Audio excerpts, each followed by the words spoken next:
How's it going, guys? I'm your host Korban Gaming. Welcome back to another Rise of Kingdoms Commanders guide. So for today's video, we will be going through Constantine. Okay, so Constantine is an infantry commander inside of Rise of Kingdoms, and you can obtain him from the Mightiest Governor event. In fact, my kingdom right now is actually having the first cycle of the Mightiest Governor for Constantine.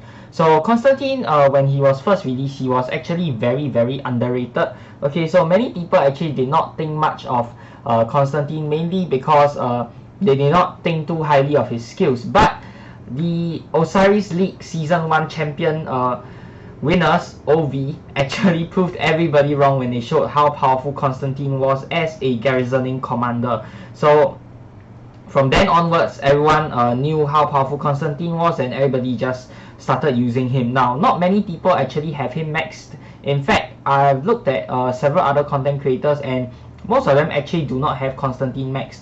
But I do believe that Constantine is very good for both the open field and the garrison areas, and let me explain why. So let's go through his skills first. The first skill, Edict of Milan. For the next 5 seconds, decrease target's attack by a maximum of 40% max level, and increase troop damage reduction of this commander's army and nearby friendly armies by up to 10%. This is what makes him excellent for open field, and not just open field but also in Sunset Canyon as well. Why is that so? It's because of this damage taken reduction. You can reduce the damage of all nearby friendly armies taken by 10%. I don't know if there is a cap on the number of armies that can be affected with this skill. They did not say it here. If there is no limit, then this is just crazy, because you could have like 20 people on the open field, and imagine this buff that you can give to up to all 20 of those marches. That is just insane. So they don't have a cap here, and I don't think anyone actually talked about it. So I tried searching online, I couldn't find any information on this, so I don't really know if there's a cap on how many armies this friendly buff could affect up to. But if there's no limit, then this is just absolutely insane, and this is what makes him excellent for both the open field and for Sunset Canyon. Next up, Allegiance. Increases health of infantry units by up to a maximum of 40%. This is huge and gives your infantry army so much tankiness. Right. Third skill, this one is your garrison skill. It increases the attack of the garrison by up to a maximum of 10%, and increases the attack of the watchtower by up to a maximum of 10%. When this commander is serving as garrison commander, reduces incoming normal attack damage from cavalry units by up to a maximum of 10%. So this last part here, Lilith just recently added it after the nerf to Attila, because not only did they nerf Attila, in fact they sort of nerfed Takeda as well. They were saying it's not a nerf because his Takeda's initial healing effect was not what the skill had described it as, so they just changed it such that it actually showed the proper amount that he was healing. I don't know if that is true or false, but those people who have Attila and Takeda and are testing them out, you guys would know. So they added in this last part recently to counter Attila, and right now Constantine is one of the best counters to any infantry army, so you should definitely get him, because cavalry armies are everywhere on the field, and yeah, you have your Genghis, your Saladin, your Mina, your Double C, all of those, so many different cavalry marches, and of course you have Attila, Takeda. That makes Constantine even more important on the field. Right, the last skill, Cross of the Divine. When the army led by this commander has been reduced to 50% strength, troops will receive a powerful healing effect up to a maximum of 15,000 healing factor. That is huge. To put this in context, most other commanders' healing factors, let's look at Richard's one. Alright, Richard has a healing factor of 1,400. This guy has a healing factor of 15,000. That is more than 10 times what Richard is healing. But that being said, he can only heal once.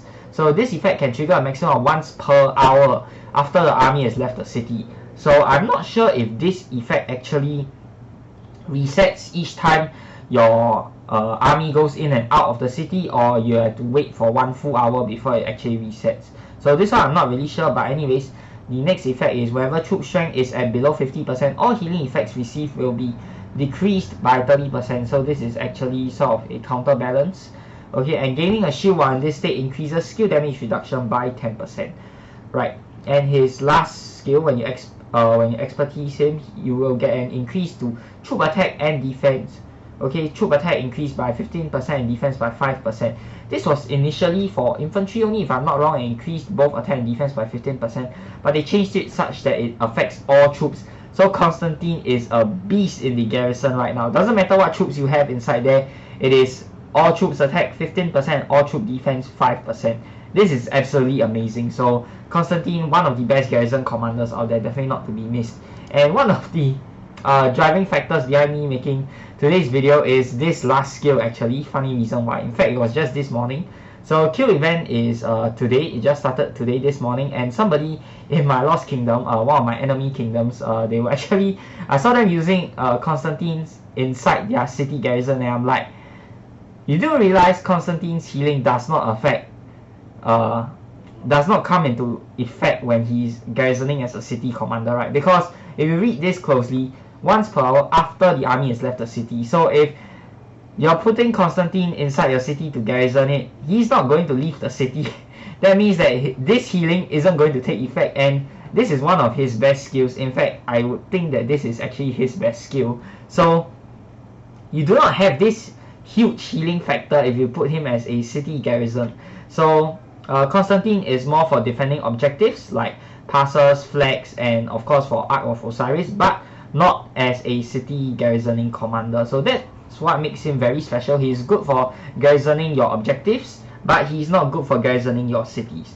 Alright, now let us go into the skill build for Constantine. Alright, I don't have him maxed, so here once again I have pictures from rktalents.com.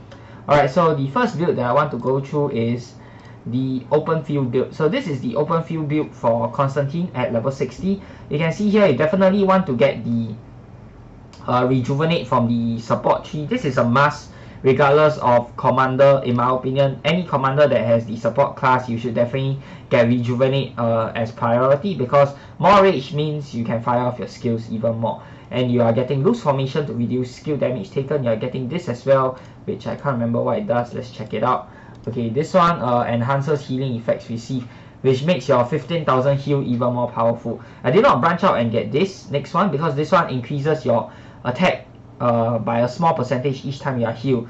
If you're using your Constantine primary with a secondary commander that also heals, for example Wu Zetian, or you know what else, or Richard that has a healing factor and heals constantly each time his rage bar fills up, then you can consider getting this skill. Otherwise, if you're getting a secondary commander like such as YSG, which does not have any healing built in, then you shouldn't get this skill because Constantine will only heal once. Okay, and this skill I feel that is not worth dumping like 3 plus, I forgot how many this is, 3 plus 1. Yeah, I feel that it's not worth 4 stat points just to get this small boost when you get that one-time heal. So I would rather choose to give out on it and put his skill points somewhere else. Now, the rest of the skill points obviously all goes into the infantry tree. Okay, for open field, of course, you want to get your elite soldiers and you want to buff his health as well. Similar to all other infantry armies out there, they are inherently slow, which is why I decided not to go with the march speed here, and I decided to just give his infantry even more tank right here. Open field, obviously you don't want to put any points into garrison because it doesn't help you at all, and bring him for open field means that you have full control over what you want to bring. And obviously with Constantine you want to be bringing full infantry, so you can get all the goodies from the infantry tree to make sure your open field march is as tanky as possible. Right, next up, this build, this is for garrisons and defending objectives. You can see here I'm getting this and this from the infantry tree. Okay, this one, it affects all troops. Okay, I believe I mentioned this before in my Charles Martel guide, but just in case you guys haven't watched it. Okay, so this skill is really good because it affects all troops, not just infantry. Same for double-headed axe, and of course Undying Fury as well. Doesn't matter what troops you have inside of your garrison, and most of the times you will probably not have a garrison fully filled with the specific troop type that you want. Most of the time your garrisons will be mixed because people will just be dumping whatever troops they have inside there, and of course you are better off having troops inside there than having no troops inside there. So you would rather people put other troop types inside there and mix troops rather than, you know, oh, I don't have any more infantry units, so I'm just not going to send anything to defend that. You don't want that, because anything undefended is obviously going to go down quicker as compared to, you know, having some amount of troops in there regardless of the troop type. So that is why you can choose to pick up all of these skills, and they will still affect all of the troops that are inside of the garrison. Next up, garrison support 3. You want to be picking up all of this to reduce skill damage and of course increase your own damage as well. Along the way I also got all of these small little buffs. Now note that enemy, I did not get it because this skill doesn't affect garrisons, neither does this skill. It only affects cities, so I didn't want to waste so many skill points just to get this. Same goes for this skill right here. You don't want to get that because it doesn't affect garrisons, and because you're using Constantine to defend objectives, you don't want to waste skill points into skills that only affect cities, right? So here, this skill here gives you even more skill damage reduction, so that's awesome. As much as possible, I'm trying to get these small buffs that affects all troops as compared to buffs that only affect infantry troops. So all of these small little buffs here from the infantry tree, they only affect infantry, which is why I've chosen to get more of these buffs from the garrison and the support tree, because they affect all troops. And in my opinion, I think that will be better off for garrisoning when you have a bunch of different troop types inside of that. Right, the last tree that I want to go through for Constantine is the tree that is specific to countering Attila rallies. That's right. Attila Takeda, even though they've been nerfed into the ground, people are still using them, and Constantine is basically the perfect hard counter to Attila Takeda. So defending against Attila Takeda, obviously you don't want any skill damage reduction. Okay, so same as before. Support tree, you want to get rejuvenate first. Afterwards, you can see I actually got this skill because when going against Attila Takeda, you can put Richard as your secondary. You can also put Charles Martel as your secondary, or even Wu Zetian as secondary when defending against Attila Takeda when you have Constantine as primary. Though my number one recommendation would be Charles Martel. You can mix around all of those commanders depending on what you have, but Charles Martel will be my number one pick. So I decided to put the skill points here because all of the if I put skill points elsewhere, they are not going to be that beneficial. Like, there's literally nowhere else for me to dump my skill points into. Putting it here, this one reduces skill damage, doesn't do anything against Attila Takeda. This one doesn't, all three of these don't affect your garrisons at all, so no point putting it there. March speed, obviously you don't need march speed when you're using Constantine as a garrison defender, so I decided to just put the remaining skill points inside here. So you do get a small little attack buff when your Constantine heals for that one time. Okay, so I decided to spec on the left side of the infantry tree, obviously, because this part gives you your stats and your tankiness. This part, march speed, you don't need to care about march speed if he's a garrison commander. So that is how I've chosen to spec my Constantine if you're going up against the Attila Takeda rally. This is specific to Attila Takeda, but after the Attila Takeda nerf, I feel like people should just be using this this tree for garrisons specifically, because even this tree alone, I think it will still do pretty well against Attila Takeda because of the nerf, and because of the nerfs to Attila Takeda, and also because of the buff to Constantine's skill right here. So I believe that people should just be using this tree if you're going to use Constantine as a garrison defender, and in my opinion, I believe he is really one of the best garrison commanders inside of the game right now. So you definitely want to get him if you're a whale. If you're a free-to-play, then maybe you don't have a chance to get him, but I will still unlock him just so you can buy the small little gold packs if you're a small spender such as myself. Okay, so last part, pairings. What should you be pairing with Constantine?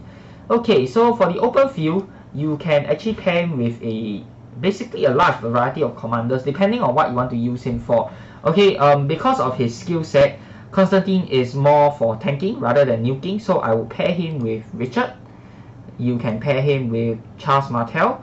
Alexander, I would say not so great. Okay, Richard also not so great actually, because even though Richard has the healing, but Richard does not have a shield. You want the shield synergy with your Constantine right here, because of his last skill, because the gaining a shield will increase skill damage reduction by 10%.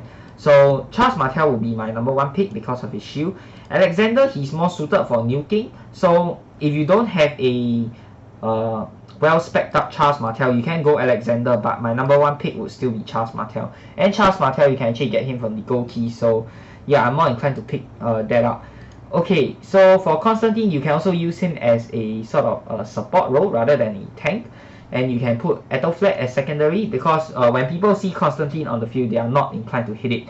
You can put Ethelflaed in the back, and Ethelflaed will just keep pumping out those debuffs to the opponents. But a more popular choice I've seen is people pairing him with Joan of Arc, because Joan of Arc will just keep dishing out debuffs to all nearby troops. And this is a really popular combination inside of the Canyon, both Sunset Canyon and Lost Canyon. I've seen a lot of people pair Constantine with Joan of Arc, and it has given them fantastic results. So I would definitely recommend you pairing it with Joan of Arc if you are a free-to-play player. But then again, as a free-to-play, you probably won't have a well-spec'd up Constantine. So that, but in case you just want to focus on that one commander, if you're a free-to-play player and Constantine happens to be your pick, and you don't have any other good legendary commanders, here are some of the epic commanders that you can pair him with. CPO, okay, why CPO? You can see here he's actually very tanky as well. Damage taken reduced by 25%. Counter attack damage bonus, you get 25% to that. And on top of that, you also have a 15% chance to increase your troop attacks by 100% for the next 2 seconds whenever you are attacked. But the main reason why I want to pair with CPO is for his healing factor right here. When his army drops below 40% of units, that will give Constantine a little bit more healing apart from his single massive heal right there. But of course CPO, you don't get the shield, and none of the epic commanders actually give a shield. So yeah, UG Mandiok, not such a good choice. I wouldn't pair him with UG. Okay, you can pair him with Joan of Arc for open field as well. If you are free to play, they work really well together. And yeah, that is basically all the pairings that you can do with Constantine. So I hope you guys have found this commander guide for Constantine useful. If you have, be sure to give it a thumbs up, and of course subscribe to my channel if you'd like to see more of such guide videos. Till the next time, I'm your host Korriban Gaming. Peace out.